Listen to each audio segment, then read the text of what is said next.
You're welcome in my teaching class AP motivational 888 में। आज की जो मेरी टॉपिक है वो टॉपिक है कि ग्रामर, इंग्लिश ग्रामर जिन भी विद्यार्थियों को बहुत डिफिकल्ट लगता है उनको मैं आज ऐसे तौर और तरीके से रूबरू करवाऊंगा कि उन्हें अब ऐसी समस्याओं से जूझना नहीं पड़ेगा। और आज आप जानेंगे कि एक चुटकी में टेंस को कैसे कैद किया जाता है। क्या जानेंगे आप लोग? एक चुटकी में टेंस को कैसे कैद किया जाता है। आज आप देखेंगे आपको मेरे द्वारा टेंस के ऐसे ट्रिक प्राप्त होंगे कि जो दिल में और दिमाग में और जहन में उस प्रकार से बैठेगा कि जैसे किसी पिंजरे में तोते को बैठा दिया जाता है, फिर वो आजाद नहीं हो पाता है। ठीक है, बस अब जैसे आप देखेंगे हम आपसे रूबरू होते हैं टेंस की तरफ। आइए देखेंगे, सबसे मेन हेडिंग मेरी है और वो है टेंस। क्या है? टेंस। ठीक है, तो इस टेंस के टॉपिक में जानते हैं कि सबसे बड़ी समस्या जो होती है कि टेंस किसे कहते हैं। ठीक है, सबसे बड़ी समस्या क्या होती है कि टेंस किसे कहते हैं, टेंस होता क्या है और टेंस कितने प्रकार का होता है। मैं एक ही टॉपिक में बताऊंगा आपको कि टेंस का मतलब काल होता है। टेंस का मतलब क्या होता है? काल होता है। और टेंस का मतलब अवधि होता है और टेंस का मतलब क्या होता है? समय होता है। देखिए, पढ़ने से कुछ नहीं होने वाला है कि आप पढ़ करके अपने दिल में अपने दिमाग में नॉलेज को रख लीजिए तो आप सक्सेस हैं, ऐसा कुछ भी नहीं हो सकता है। दूसरे के सामने जब तक अपने अपने क्या नाम है ज्ञान का प्रदर्शन आप नहीं कर पाते हो तब तक उसके पढ़ने का मतलब कुछ नहीं होने वाला है। आइए हम आपको बताते हैं कि टेंस को समझना कितना आसान है, कितने बेहतर ढंग से आप टेंस को समझ सकते हो, चुटकी बजा करके आप समझोगे। अब बता रहे हैं, हम भी बता रहे हैं कैसे होता है। देखेंगे आपने एक वॉच, क्या वॉच आपने देखा होगा। वॉच का मतलब क्या होता है? घड़ी। ये माना कि एक घड़ी है। क्या है? घड़ी है जिसमें 12, 1, 2, 3, 4 जो भी बजता है आप बजने दीजिए। क्या करने दीजिए? बजने दीजिए। डिफाइन, जब तक किसी चीज को बेहतर ढंग से डिफाइन नहीं किया जाता है तब तक आप उस चीज को नहीं जान सकते हैं कि इसके अंदर कितना ज्ञान भरा हुआ है। ठीक है, आज आप जानेंगे कि वास्तव में टेंस होता क्या है, बहुत अच्छे तरीके से जानते हैं। अगर माना इस घड़ी में 12:02 हो रहा है तो एक तो इस चीज को आप जानेंगे कि 12:02 हो रहा है, और एक आप जानेंगे कि इसके पहले कुछ बजा होगा, और एक आप जानेंगे कि इसके बाद कुछ बजेगा। जैसे आपको माना किसी शहर में जाना है, आइए हम अपने जिले बस्ती की बात करते हैं। बस्ती आपको जाना है तो बस्ती तो आप पहुंचे नहीं है, बीच रास्ते में है, तो वहां 3 कंडीशन आपके सामने आ सकता है। और वो 3 कंडीशन क्या होता है आपको पता है कि मैं इतना दूरी आ चुका हूं, मुझे इतना दूरी जाना है और इतना दूरी पर मैं पहुंच चुका हूं। तो आपके सामने बातें कितनी पैदा हो रही हैं? 3। क्या बातें पैदा हो रही हैं? ये आपको ये चीज एक पता चल जा रहा है कि एक बीत चुका है, एक हो रहा है और एक होने वाला है। 3 कंडीशन में आपको ये मिल जाता है। ठीक है, एक हो चुका है, एक होने वाला है और एक हो रहा है। ऐसे कंडीशन में आपको ये चीज प्राप्त होता है। इस चीज को जानते हैं, कितना समझ में आया?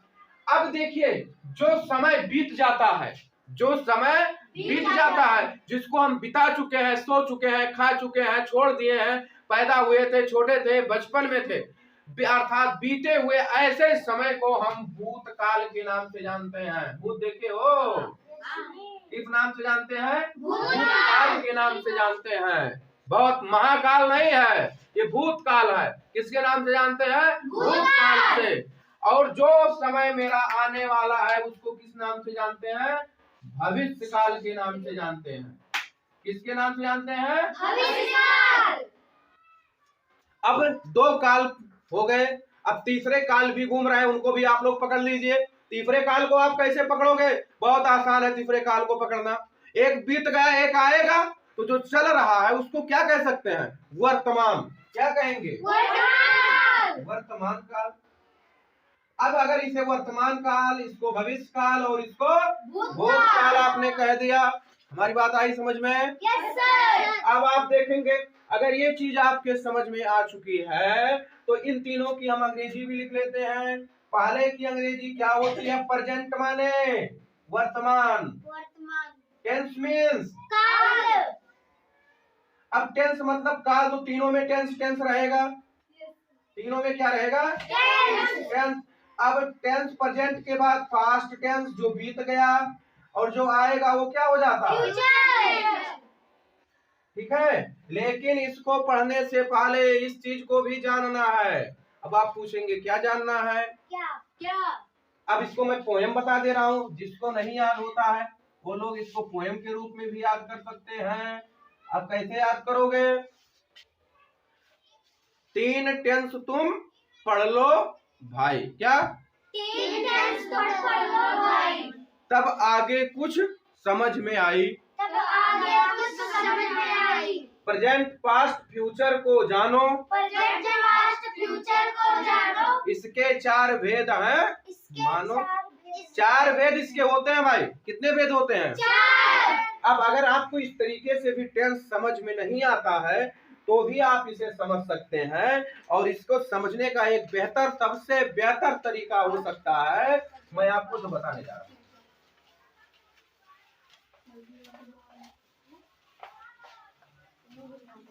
आप लोगों ने बाप शब्द सुना होगा। क्या सुना है? बाप। ये बाप है। ये मेरा टेंस क्या है? बाप। मेरा टेंस क्या है? बाप। अब इसके 3 बेटे हैं जो मैं आपको बता चुका हूँ। कितने बेटे हैं? 3। पहला बेटा क्या है? प्रेजेंट। क्या है? Present tense. दूसरा क्या है? Past tense. तीसरा क्या है? Future tense. अब बात आती है कि भाई अगर ये 3 बेटे इसके हैं तो जब इनकी शादी हुई तो 3 बेटे पैदा हुए। पहला प्रेजेंट टेंस, फिर पास्ट टेंस और उसके बाद फिर फ्यूचर टेंस।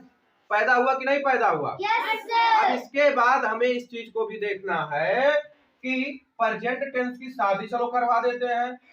क्या करवा दिए? शादी। अब भाई इनकी जब शादी हो गई तो इनसे भी बच्चे पैदा होंगे। होंगे कि नहीं होंगे? Yes sir. होंगे ना? Yes sir. आइए, इनकी जब शादी हुई तो इनको पैदा हुए प्रेजेंट इंडेफिनिट। ठीक है, यस सर। प्रेजेंट इंडेफिनिट पैदा हो गए और इनमें हम टेंस जोड़ देंगे। टेंस इनके मम्मी का नाम था और प्रेजेंट इनके पापा का नाम था। तो भाई जब प्रेजेंट इनके पापा का नाम है और टेंस इनके मम्मी का नाम है तो दोनों साथ तो जोड़ा ही जाएगा। नहीं जोड़ा जाएगा? जोड़ा जाएगा ना। अब आइए भाई, दूसरा बच्चा इनको पैदा हो रहा है तो अभी आगे पहले किसका नाम लिखोगे? पापा का। किसका लिखोगे? प्रेजेंट। अब जो बच्चा पैदा हो रहा है उसका कोई नाम रख दो। चलो हम कंटीन्यूअस नाम रख देते हैं। क्या नाम रखेंगे? और फिर इनके मम्मी नाम तो भाई लिखना ही लिखना है। टेंस हो गया। 3 टेंस हो, 2 टेंस हो गया। 4 बच्चे पैदा इनके हो रहे हैं। तीसरा बच्चा फिर पैदा हुआ। चलो लड़की पैदा हो गई। उस लड़की का नाम इन्होंने क्या रख दिया? परफेक्ट। क्या रख दिया? परफेक्ट। अब भाई आगे पापा का नाम जोड़ो प्रेजेंट और पीछे जोड़ दो मम्मी का नाम। टेंस। आई बात समझ में? Yes sir. अब फिर चौथा भी पैदा हो गया।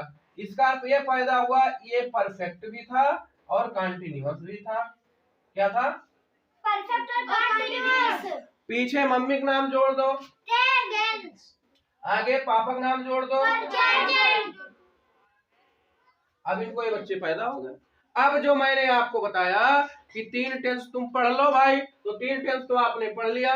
प्रेजेंट पास्ट फ्यूचर को जानो। प्रेजेंट को जान गए, पास्ट को जान गए और जान गए फ्यूचर को।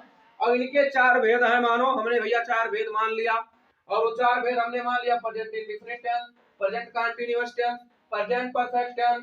मान लिया? Yes sir. तब बताओ माना कि नहीं माना? माना। आया समझ में? Yes sir. कि और अच्छे और कोई तरीका बताएं आपको? चलिए, आ गया है अगर समझ में तो फिर आइए देखते हैं। वैसे आप पास्ट को भी कर सकते हो। पास्ट को कैसे करना मैं बता दे रहा हूँ। ऐसे तरीका इसमें भी आप अपना सकते हो। पास्ट के इंडेफिनिट पैदा हुआ। क्या पैदा हुआ? तो पास्ट इसके पापा है और इसकी मम्मी क्या है? ऐसे 4 भेद इसके भी आप जान सकते है? और जब आप चारों भेद जान लेंगे तब आपको टेंस समझ में आ जाएगा। और अगली कड़ी अब हम बताएंगे कल वीडियो का करिएगा वेट, तब आपकी जाएगा सेट। Thank you.